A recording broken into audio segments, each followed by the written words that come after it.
হামলা হলো, সবাই খামোশ, নেতা নেত্রীরা খামোশ, বিভিন্ন রাজনৈতিক দলের তথাকথিত ধর্মনিরপেক্ষ রাজনৈতিক দলের যারা বলে কি আমরা বিজেপির রাজনৈতিক বিরোধিতা করছি, যারা নিজেরা ব্যারিস্টার আসাদুদ্দিন ওয়াইসি সাহেবের নামে অভিযোগ লাগায় কি উনি বিজেপির এ টিম আর বি টিম, কিন্তু যদি দিল্লিতে বিজেপির বিরুদ্ধে কথা বলার জন্যে, কট্টরবাদী আইডিওলজি, ফ্যাসিবাদী আইডিওলজির বিরুদ্ধে কথা বলার জন্যে, সংখ্যালঘু সমাজের অধিকার পক্ষে কথা বলার জন্য যদি কারোর বাড়িতে হামলা হয়ে থাকে, ভারতের স্বাধীন ভারতের মধ্যে যদি কোনো এমপির বাড়িতে যদি হামলা হয়ে থাকে, একমাত্র ব্যারিস্টার আসাদুদ্দিন ওয়াইসি সাহেবের বাড়িতে লাগাতার হামলা চলছে। এর আগেও কিছু বছর আগে হামলা হয়েছিল, কিন্তু এটার বিরুদ্ধে কেউ একটা কথাও বলবে না। ব্যারিস্টার আসাদুদ্দিন ওয়াইসি সাহেবের দোষটা কি? উনি ভারতের মুসলিম সমাজের মধ্যে সবথেকে বেশি শিক্ষিত একজন ব্যক্তি, যিনি বারেট ল, যিনি লন্ডনের টেম্পল ইন থেকে পড়াশোনা করে এসছেন। উনি নিজের স্বার্থে আজকে রাজনীতি করছেন না। ওনার দোষটা হলো কি উনি সংখ্যালঘু, দলিত, আদিবাসী সমাজের জন্য রাজনীতি করছেন। ওনার দোষটা হলো উনি ভারতের পার্লামেন্টে দাঁড়িয়ে বলছেন কি দেশের 25 কোটি মুসলমানও ওই একই সমানভাবে নাগরিক হিসাবে তারা স্ট্যাটাস পাবে, তাদেরকে দ্বিতীয় শ্রেণীর নাগরিক স্ট্যাটাসে ঠেলে দিলে চলবে না। ওনার দোষটা কি উনি চোখে চোখ রেখে কথা বলতে পারেন। ওনার দোষটা হলো কি উনি কারো দালালি করতে রাজি না, উনি কারুর পা চাটতে রাজি না, উনি নিজের কমের স্বার্থকে উনি বিসর্জন দিতে রাজি না। একজন এমপি এবং এআইএমআইএম পার্টির সুপ্রিমো ব্যারিস্টার আসাদুদ্দিন ওয়াইসি সাহেবের গাড়িকে লক্ষ্য করে যে গুলি ছোড়া হলো উত্তরপ্রদেশের অ্যাটল প্লাজার কাছে, ব্যারিস্টার আসাদুদ্দিন ওয়াইসি তার টুইটার হ্যান্ডেল থেকে পোস্ট করেছেন যে তার উত্তরপ্রদেশে তার গাড়িকে লক্ষ্য করে কয়েক রাউন্ড গুলি ছোড়ে। সৌভাগ্যবশত কেউ কোনো হতাহতের খবর পাওয়া যায়নি। এই গুলি ছোড়াকে দেখিয়ে দিল উত্তরপ্রদেশের যোগী সরকারের আমলে সেখানকার আইন শৃঙ্খলা কতটা অবনতি ঘটেছে। আমি লেজিসলেটিভ অ্যাসেম্বলি মেম্বার হিসাবে এই ঘটনার তীব্র নিন্দা জানাচ্ছি। সাথে সাথে এই ঘটনার একটা স্বাধীন উচ্চ পর্যায়ে তদন্ত দাবি জানাচ্ছি, কারণ এই ঘটনা কিন্তু জনসাধারণের মনে একটা আতঙ্ক সৃষ্টি করছে। যে উত্তরপ্রদেশের মতো জায়গায় একটা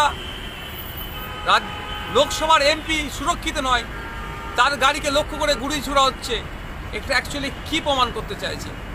সে রাজ্যের আইন শৃঙ্খলাটা কোথায় পৌঁছে যাচ্ছে, কী প্রমাণ হচ্ছে? অবিলম্বে কেন্দ্রীয় সরকারের এই বিষয়ে হস্তক্ষেপ করা দরকার এবং উচ্চ পর্যায়ে তদন্ত করে দোষীদের দৃষ্টান্তমূলক শাস্তি দিক, এই দাবি। यात्रा हो गई, हमने मीडिया से आपके जिम्मेदार थे बात की, और फिर वहाँ से हम किठौर गए। किठौर से मेरे ख्याल से हमने 3 बजे से 3:45-3:50 तक हमने वहाँ पर पैदल दौरा किया। फिर हमारे नुमान रोफिल साहब के घर में हम गए, वहाँ पर थोड़ा बहुत लंच का, चाय का इंतजाम था, करके नमाज पढ़े, और वहाँ दिल्ली आने के लिए जब हम इस पिलखुवा के पास जो टोल गेट है वहाँ पर हम पहुंचे, हमारे साथ 4 गाड़ियां थी। हमारी गाड़ी के सामने हाजी साहब की टाटा सफारी थी जो पीछे आपके, और हमारी गाड़ी के पीछे और 2 फॉर्च्यूनर थे। तो जैसा हम टोल गेट के करीब गाड़ी स्लो हो जाती है, बैरिकेड होता है, तो एक बड़ी धाम से आवाज आई। तो हम बोले क्या हुआ? फिर दूसरी आवाज आई, तो हमारे साथ जो गाड़ी में हमारे दोस्त गाड़ी चला रहे थे यामीन खान, बोले भाई हमला हो रहा। तो हमारी गाड़ी से उन्होंने बड़ी क्विक थिंकिंग से इस गाड़ी को पुश किया, ये सफारी को, और वहां से निकले। फिर और एक आवाज आई, जब निकल रहे थे एक और आवाज आई। तो मेरे ख्याल से 3 से 4 राउंड की फायरिंग हुई। हमारी गाड़ी के लेफ्ट साइड के ऊपर 2 होल्स के निशान है, एक गोली शायद, और एक निशान है लेफ्ट साइड मडगार्ड के ऊपर। हम जब गाड़ी से आगे बढ़े तो क्योंकि हमारी गाड़ी को हमने पुश किया, मारा, राइट साइड का टायर पंक्चर हो गया। फिर वहाँ एक फ्लाईओवर है, वहां पर गाड़ी रोककर हम इस गाड़ी में बैठ गए और दिल्ली को आगे, क्योंकि हमको लगा कि रेकी कर रहे थे, फॉलो कर रहे थे हमको। हमारे जब ये हमला हो रहा था, हमारे पीछे जो फॉर्च्यूनर थी जिसमें हमारे एक्स मेयर माजिद थे, उसके ड्राइवर ने एक शूटर पर गाड़ी चढ़ा दी एक ऊपर। जो रेड हुडी पहना था, 2 लोग थे, रेड हुडी पहना था, एक व्हाइट जैकेट।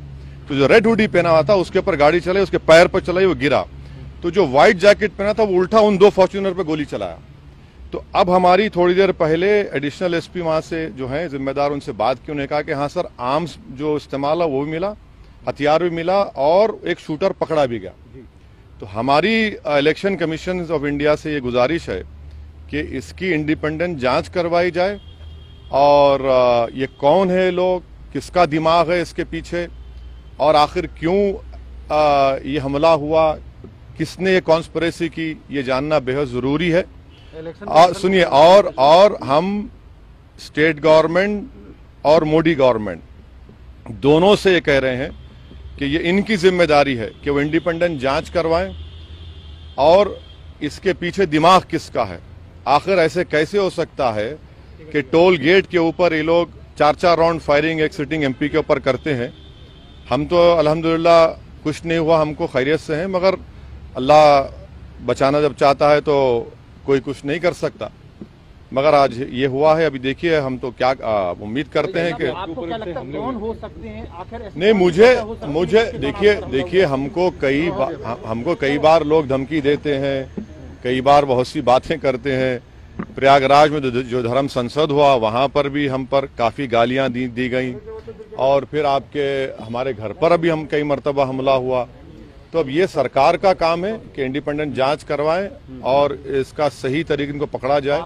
पार्लियामेंट अभी चल रहा है, पार्लियामेंट में भी ये क्वेश्चन उठाना चाहेंगे आप, बात करना चाहेंगे? जरूर, पार्लियामेंट है, स्पीकर साहब से मिलेंगे, स्पीकर साहब से बात करेंगे। हम इलेक्शन कमीशन को भी लेटर लिख रहे हैं और सरकार जो स्टेट गवर्नमेंट और सेंट्रल गवर्नमेंट से भी करेंगे। मगर अल्हम्दुलिल्लाह अल्लाह करम में खैरियत से। ये ना सिर्फ कंडेमनेबल है बल्कि तो सबको सोचना पड़ेगा कि आखिर ये कौन लोग हैं जो इतनी हिम्मत करके गोली भी चला रहे हैं और ये सब हरकतें कर रहे हैं। सर, इलेक्शन से ठीक पहले ये संबोधन क्या दर्शाता है? हाँ, इलेक्शन से ठीक अब नहीं मालूम मुझे।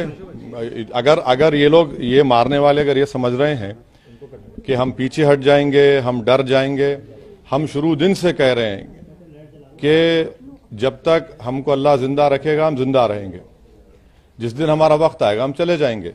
मगर इस तरह के बुज़दिली की हरकतों से, इस तरह से गोली चलाने से हमारे ना हौसले और हिम्मत में कमी आएगी, बल्कि इंशाल्लाह और हौसले हिम्मत बढ़ेगी। और हमारा मानना है कि जब अल्लाह बचाना चाहता है, मगर ये कौन ताकतें हैं और कैसे उत्तर प्रदेश में ये इस तरह की हरकत हो रही है, ये तो जनता को भी देखना।